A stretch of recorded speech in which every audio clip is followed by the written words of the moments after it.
आपण पाहत आहात SM मराठी न्यूज। लोकशाहीच्या रक्षणासाठी सदैव कटिबद्ध असलेले एक रोखठोक व लढाऊ news channel SM Marathi news, जिथे अन्याय तिथे आम्ही।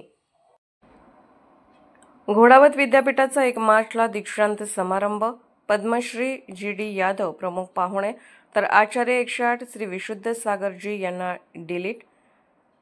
अतिग्रे येथील संजय घोडावत विद्यापीठाचा 6वा दीक्षांत समारंभ 1 मार्च रोजी सकाळी 10 वाजता आयोजित करण्यात आला आहे।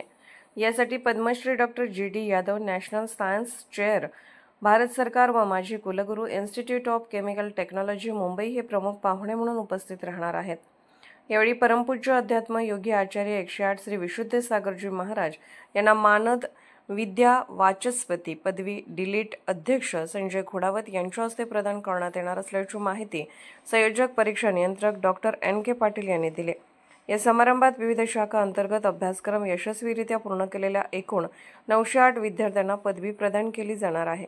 त्यामध्ये पदविका 34, पदवी 626, पदव्युत्तर पदवी 239, विद्या वाचस्पती 8 व 1 मानद पदवीचा समावेश आहे। यावेळी कुलगुरू प्राध्यापक डॉक्टर उद्धव भोसले विद्यापीठाचा वार्षिक अहवाल सादर करतील। या पदवीदान समारंभासाठी विश्वस्त विनायक भोसले यांचे मार्गदर्शन लाभले। कोल्हापूर, सांगली, सातारा व देशाच्या विविध भागातील मान्यवरांनी यावेळी आमंत्रित करण्यात आले असून सर्व संबंधित विद्यार्थी व पालकांनी जास्तीत जास्त संख्येने उपस्थित राहावे असे आवाहन कुलसचिव डॉक्टर विवेक कायंदे यांनी केले आहे। SM मराठी न्यूज चॅनलला लाईक करा, शेअर करा आणि सबस्क्राईब करा।